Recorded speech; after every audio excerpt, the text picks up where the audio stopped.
In this video, we're going to go over some additional success tips to help you avoid typical beginner mistakes and hopefully accelerate your success. You may have already heard some of these tips as we went through this course, but I did feel that some of the tips were important enough to mention again here. Okay, success tip number 1, dark colored shirts sell best. Black is by far Teespring's biggest seller, then the rest of the dark colors, then the light colors, then finally white. Again, this is a very general guideline. Different colors may sell better in different niches, so it's up to you to test that. An exception to the rule is if you're selling hoodies and your target market is females, then the pink hoodies do sell really well. Success tip number 2, check your comments often.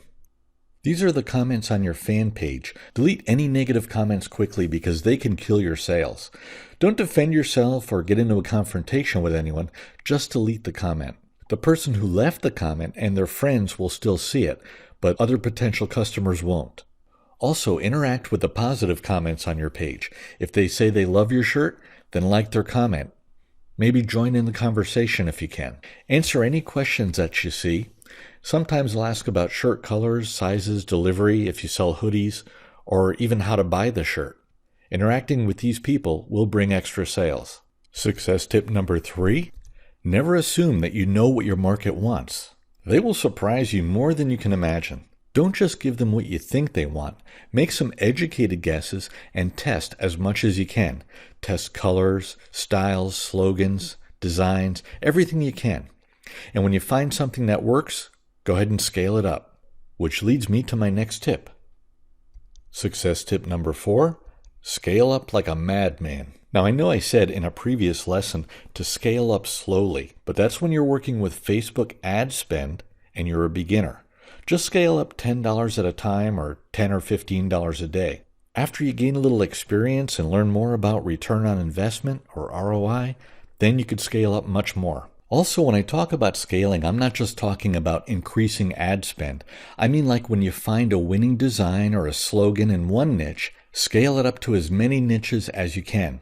For example, I saw one person launch a shirt that read, "I majored in psychology. To save time, let's just assume I'm always right." The first time he launched it, he sold 272 shirts. He launched it a few times after that, also doing really well each time. Now, as you keep on relaunching, the number of sales will get lower. The last time he launched it, he sold 68 shirts. Still not too bad, but right after seeing success with his first launch, he launched in several other niches. He launched I majored in history and sold 353 shirts, sociology 163 shirts, chemistry 112 shirts, and physics 146 shirts. And he also launched in several other niches. He made tens of thousands of dollars because he found one slogan that worked well and scaled it up like a madman to many different niches. So scaling in this way can turn one winner into lots of winners. Alright, success tip number 5. Don't give up too soon. This is an important mindset tip, and it's probably the biggest reason that most people fail when trying to do any type of business. Don't quit if you're not seeing any sales in the first few campaigns. When you're just getting started, you're still learning. Instead of getting frustrated and thinking this doesn't work, try to figure out ways to come up with better designs. Get to know your niches and audience better. Work on your targeting. Find ways to find the most passionate people. It's important to understand right up front that most of your campaigns will not be profitable. When you're first starting out, you might make 1, maybe 2 out of 10 profitable. But that one profitable campaign can easily make up for the 9 losers. Keep at it, keep learning, and you will be successful over time. Okay, success tip number 6, get good at finding design ideas and target markets. These 2 skills will be the biggest determining factors of your success. In fact, if you're not successful, I'd look at these 2 areas first. The better you get at coming up with good design ideas and slogans, the more shirts you'll sell. And the better you get at targeting, the more shirts you'll sell and the less you'll pay in ad spend. Tip number 7, don't get lazy when it comes to research. A lot of people do. It's a big mistake. You'll need to spend most of the time that you have set aside for this business doing research. You'll be researching niche ideas and target markets. Learn what types of designs and slogans are selling well. Get to know your market, what they want, and how to find the most passionate people in the niche. Proper research will pay off in a big way for you. Success tip number 8, watch your CTR closely. Your click-through rate can tell you a lot in the beginning of your campaigns. For example, a low CTR can mean that you haven't correctly targeted your market. Your target market may be too broad. You may not have found the most passionate people in your market. It could also mean that your market has already been exposed to a shirt similar to the one you're launching. And a low CTR can also mean that people just don't like your design. Either they think it's ugly, boring, common, or it just doesn't resonate with them for whatever reason. It could also be that they can't really read the text on your shirt or clearly see or figure out the design. Remember that most people will see your shirt on their mobile devices. If your text or design is too small, then people won't click on it. Now, on the other hand, a lot of times people tell me they're getting a really good CTR and engagement, but they can't figure out why no one's buying their shirts.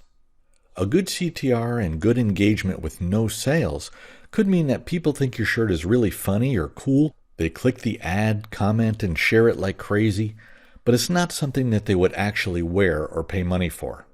They may be embarrassed to wear it, or it just may not be something they are really passionate about. I see a lot of shirts that are really funny. They actually crack me up, but I wouldn't wear a lot of them. This is another reason that you shouldn't fall in love with your campaigns past $25 or $30 in ad spend, even if they do have a good CTR and good engagement. So these are all things to consider as you watch your CTR when launching new campaigns. Success tip number 9, always double check yourself when setting your Facebook ad budget. I've got to tell you this quick story. I had several campaigns going at once, and I only had a limited amount of time that day to work on my t-shirt campaigns, so I was kind of in a hurry. On one of my campaigns, I set my daily budget to $15. About 2 hours later, I checked my Teespring stats and saw that I had 2 sales already.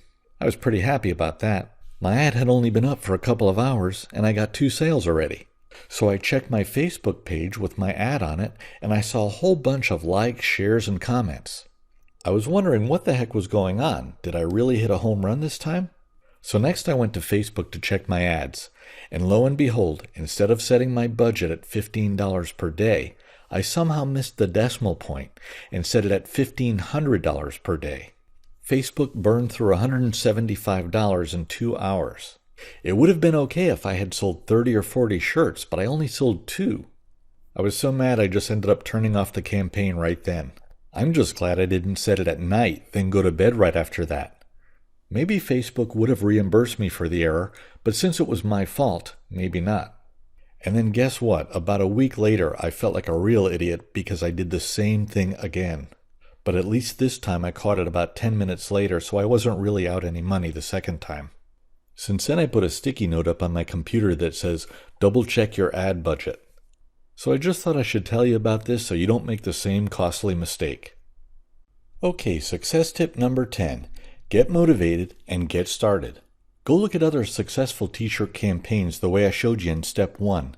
Try to figure out roughly how much money they're making when they're selling 25, 50, 100, or 200 shirts. When I look at these, I think to myself, I can do that, and I can't wait to start my next campaign. Look at some of the other people selling over 500 shirts. Imagine what they are making. It's all possible.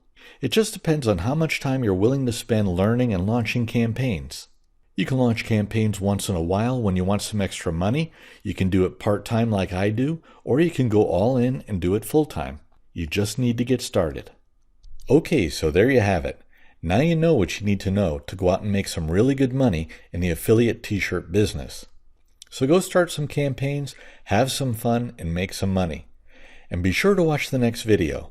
If you're serious about this, it may be just what you need to achieve the type of success that you've always wanted.